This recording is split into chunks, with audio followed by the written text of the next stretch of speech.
Assalamualaikum warahmatullahi wabarakatuh. Perkenalkan, nama saya Bunga Mersiana dengan NPM 227098. Di sini saya akan menjelaskan sebuah peta masalah dan peta konsep dari kasus Nona Jen. Nona Jen 67 tahun datang ke klinik, lalu dilakukan anamnesa oleh dokter. Keluhan utamanya nyeri pada punggung bagian bawah. Riwayat penyakit sekarangnya nyeri bertambah parah dalam 2 minggu terakhir. Dia memiliki gejala ini selama sekitar 12 bulan, tetapi berkurang setelah dia beristirahat. Untuk postur tubuh ibu ini menjadi bengkok, sulit untuk berdiri atau berjalan dengan benar tanpa tongkat. Sulit membungkuk karena rasa sakit. Untuk riwayat konsumsinya, mengaku kurang mengonsumsi susu maupun kurang terkena paparan sinar matahari. Untuk riwayat sosialnya, seorang ibu rumah tangga. Selanjutnya, dokter melakukan pemeriksaan fisik dengan hasil keadaan umum pasien sadar penuh, nyeri ringan sampai dengan sedang saat berjalan. Berat badannya 65 kg, tinggi badannya 156 cm. Untuk vital sign-nya, tekanan darah 124/80 mmHg. Untuk respiration rate-nya 24 kali per menit. Untuk suhunya 36,7 derajat Celcius. Regionya torak posterior positif. Palpasinya nyeri tekan positif, ketegangan otot paravertebral positif. Untuk movementnya straight leg raising test pain-nya negatif. Untuk gerakan membungkuk ke depan dan ke belakang terbatas karena sakit. Status neurologisnya dalam batas normal. Selanjutnya, dokter menyarankan untuk dilakukan pemeriksaan penunjang. Hasil dari pemeriksaan X-ray regiosakral lumbar, kurva lurus, terdapat fraktur kompresi, kurang dari wedging vertebral body, lebih besar dari terdapat fraktur kompresi atau wedging vertebral body pada level T4 dan T1L. Pemeriksaan densitometrinya DEXA. Selanjutnya, dokter menyarankan dilakukan pemeriksaan penunjang. Hasil dari pemeriksaan X-ray regiosakral lumbarnya, kurva lurus, terdapat fraktur kompresi pada level T4 dan T1L. Pemeriksaan densitometri atau DEXA, T-score lumbal sakralnya -3,1, sepertiga radius distal -3,4, terus kolum femur -2,7, interpretasi osteoporosis. Lalu dokter mendiagnosanya dengan nyeri punggung akibat fraktur kompresi yang disebabkan karena osteoporosis senilis. Untuk penata laksanaannya, ada farmakologinya dan non-farmakologi. Untuk farmakonya, obat antiinflamasi non-steroid atau NSAID, suplementasi kalsium, vitamin D, bifosfonat per oral. Untuk non-farmakonya dianjurkan untuk menjalani terapi fisik 3 kali seminggu selama 2 bulan, penggunaan thoracolumbosacral, ortosis, latihan otot punggung, diberikan edukasi tentang posisi tubuh yang tepat untuk menghindari nyeri, serta edukasi bagaimana mencegah terjadinya jatuh. Selanjutnya saya akan menjelaskan peta konsep dari kasus pasien tersebut. Di belakang ini peta konsepnya dari Ibu Maimunah. Peta konsep ini pertama-tama kita membahas proses pembentukan tulang yang disebut dengan osifikasi. Proses osifikasi terjadi pada masa perkembangan fetus atau prenatal dan setelah individu lahir atau postnatal.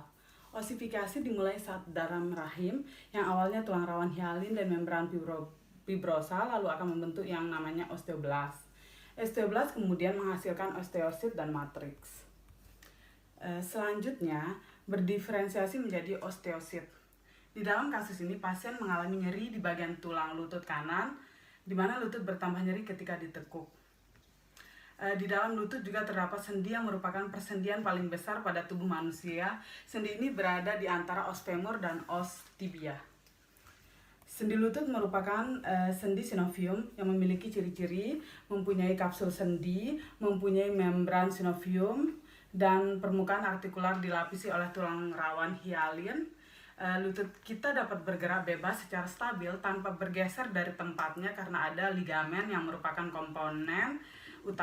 komponen yaitu ligamen cruiatum anterior, ligamen cruiatum posterior, ligamen kolateral tibia, dan ligamen kolateral fibula. Di sendi lutut terdapat gerakan berupa fleksi dan ekstensi, di mana kelompok otot flexor genu adalah hamstring yang terdiri dari musculus biceps femori, musculus semitendinosus, dan musculus semimembranosus. Selain itu juga dibantu oleh musculus gracilis, musculus sartorius, musculus gastrocnemius, dan musculus popliteus. Kelompok otot extensor ini terdiri dari quadriceps yang terdiri dari musculus vastus lateralis, musculus rectus femoris, musculus vastus medialis, dan musculus vastus intermedius. Di mana pada kasus pasien ini berusia 53 tahun yang dimana struktur dan fisiologi lututnya terganggu karena proses penuaan sehingga terjadi kekakuan sendi lutut atau agregasi sendi sinovial yang mengakibatkan pergerakan sendinya terbatas. Hal inilah yang menyebabkan pasien mengalami nyeri sendi. Selain itu, pasien ini memiliki riwayat penyakit penyerta yaitu obesitas yang dapat diketahui dari berat badan pasien 78 kg dengan tinggi badannya yang 153 cm. Obesitas ini menyebabkan beban yang diterima oleh sendi-sendi penyokong tubuh semakin berat yang mengakibatkan pergerakan sendinya terbatas sehingga pasien mengalami nyeri sendi. Karena pergerakan sendinya terbatas menyebabkan pasien mengalami yang kita sebut istilah dalam dunia medisnya osteoartritis. Terbatasnya gerakan sendi merupakan salah satu dari gejala osteoartritis. Selain dari terbatasnya gerakan sendi, gejala klinis dari osteoartritis antara lain nyeri, kaku, bentuk sendi berubah, di mana pasien memiliki gejala tersebut sehingga pasien didiagnosis osteoartritis. Osteoartritis ini merupakan penyakit sendi degeneratif yang berkaitan dengan tulang, kerusakan tulang kartilagus sendi, vertebra panggul, lutut, dan pergerakan kaki. Paling sering terkena osteoartritis. Terjadinya osteoartritis ini tidak lepas dari banyak persendian yang ada di dalam tubuh manusia yang salah satu penyusunnya adalah tulang rawan atau kartilago. Di mana selanjutnya untuk perkembangan perjalanan penyakit osteoartritis dibagi menjadi 3, yaitu yang pertama terjadinya pengurangan proteolitik pada matriks kartilago, yang kedua metabolisme kondrosit menjadi terpengaruh dan meningkatnya produksi enzim seperti metalloproteinase yang kemudian hancur dalam matriks kartilago. Yang kedua terjadi fibrilasi dan erosi dari permukaan kartilago disertai adanya pelepasan proteoglikan dan peranan kolagen ke dalam cairan sinovial. Ketiga, proses pengurangan dari produk kartilago yang menginduksi respon inflamasi. Hal inilah yang mendasari nyeri sendi pada lutut. Selain itu, ada juga metabolisme purin yang tinggi dapat menyebabkan seseorang mengalami hiperurisemia.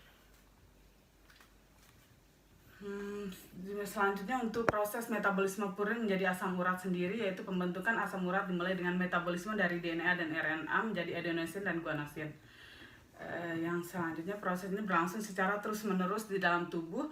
Sebagian besar sel tubuh selalu diproduksi dan digantikan, terutama dalam darah. Adenosin yang terbentuk kemudian dimetabolisme menjadi hipoksantin.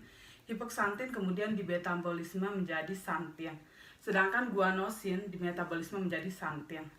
Kemudian santin hasil dari metabolisme hipoksantin dan guanosin dimetabolisme dengan bantuan enzim santin oksidase menjadi asam urat. Di mana gangguan metabolisme yang mendasarkan asam urat adalah hiperurisemia. Asam urat terjadi karena banyak mengkonsumsi makanan yang mengandung purin. Contohnya itu adalah jeroan dan bebek. Faktor lain selain itu makanan adalah seseorang kurang mengonsumsi air putih serta memiliki riwayat keluarga dan penyakit asam urat. Dan mempunyai penyakit penyerta, contohnya diabetes mellitus. Lalu manifestasi klinis dari gout arthritis adalah nyeri pada satu atau beberapa sendi di malam hari serta demam, menggigil dan tidak enak badan. Lalu bila benjolan kristal di sendi pecah akan keluar massa seperti kapur. Pada keadaan hiperurisemia, asam urat akan mengkristal. Kristalisasi dari asam urat tersebut akan menumpuk pada sendi dan menyebabkan peradangan. Peradangan ini disebut dengan tofus. Adanya tofus ini merupakan salah satu gejala dari gout arthritis atau asam urat. Maka dari itu, hiperuricemia ini dapat menyebabkan gout arthritis. Gout arthritis ini adalah suatu peradangan pada sendi yang diakibatkan oleh deposisi kristal monosodium pada sendi. Kadar asam urat pada tubuh itu dipengaruhi oleh diet tinggi purin dan faktor endogenus, di mana seharusnya asam urat yang diekskresikan melalui keringat dan urin atau feses dapat berkurang apabila kita jarang minum air. Dikitnya asam urat yang diekskresikan akan menyebabkan kadar asam urat pada tubuh meningkat dan mengkristal.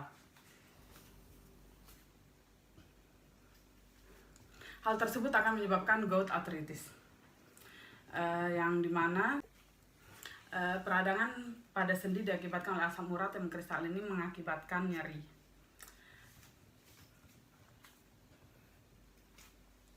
Dimana gout arthritis dan osteoartritis untuk selanjutnya dilakukan penata laksanaannya ada dua, yaitu farmako dan non farmako. Untuk gout arthritis, farmakonya bisa dengan pemberian allopurinol mulai dari 100 mg per hari, ditingkatkan 100 mg setiap 2 sampai dengan 5 minggu hingga tercapai target kadar asam urat. Allopurinol untuk tipe produksi berlebih, probenecid dosis awal 2 kali 250 mg per hari selama 1 minggu. Untuk tipe ekskresi rendah, selanjutnya untuk non farmakonya penurunan berat badan bagi pasien obesitas, pengurangan konsumsi alkohol, olahraga rutin, konsumsi cukup air. Selanjutnya penata laksana untuk osteoartritis, untuk farmakonya bisa dengan pemberian meloxicam 15 mg setiap hari dan diazepam 2 mg sekali sehari pada malam hari selama 5 hari. Diazepam ini berguna untuk efek analgetikum. Meloxicam itu termasuk obat yang berguna untuk mengurangi nyeri. Selanjutnya untuk non-farmako osteoartritis ini, kompres hangat di lutut pasien dan mengurangi berat badan, fisioterapi di bagian rehabilitasi medik 3 kali seminggu selama 2 minggu, dan disarankan untuk melakukan latihan di rumah untuk meningkatkan kekuatan otot paha depan.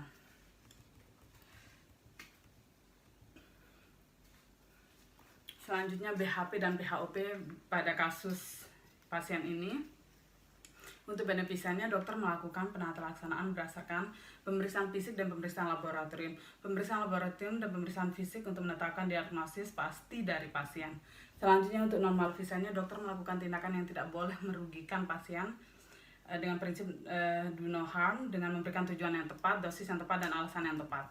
Untuk autonominya, pasien bernama Ibu Maimunah ini berusia 53 tahun, dilakukan pemeriksaan maupun pengobatan didasarkan keputusan dari pihak pasien maupun keluarga pasien. Jika dalam kasus pasien tidak sadar, di mana dokter meminta surat persetujuan informed consent sebelum melakukan tindakan penanganan terhadap Ibu Maimunah.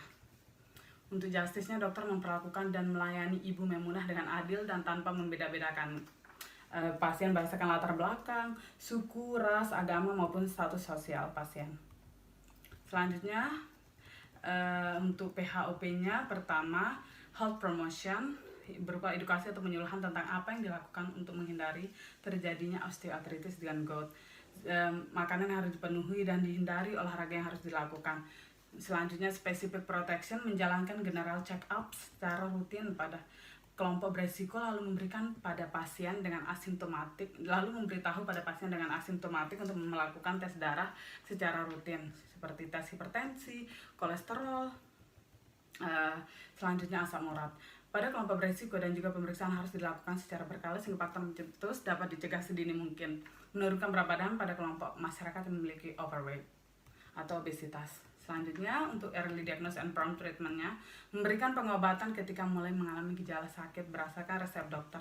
Selalu menyediakan obat untuk mencegah keparahan, intinya mencegah penyakit semakin kronis. Untuk disability limitation-nya, jika sudah ditegakkan diagnosis, segera ditangani atau diberikan terapi secara tepat. Pada tahap ini adalah mencegah kematian atau kecacatan. Yang terakhir ada rehabilitation, mencegah penyakit agar tidak kambuh, pasien pulih dan dapat kembali beraktivitas. Rehabilitasi bisa dilakukan dengan cara meningkatkan kualitas hidup dengan memperbaiki pola hidup, menurunkan berat badan sehingga diperoleh berat badan ideal. Assalamualaikum warahmatullahi wabarakatuh.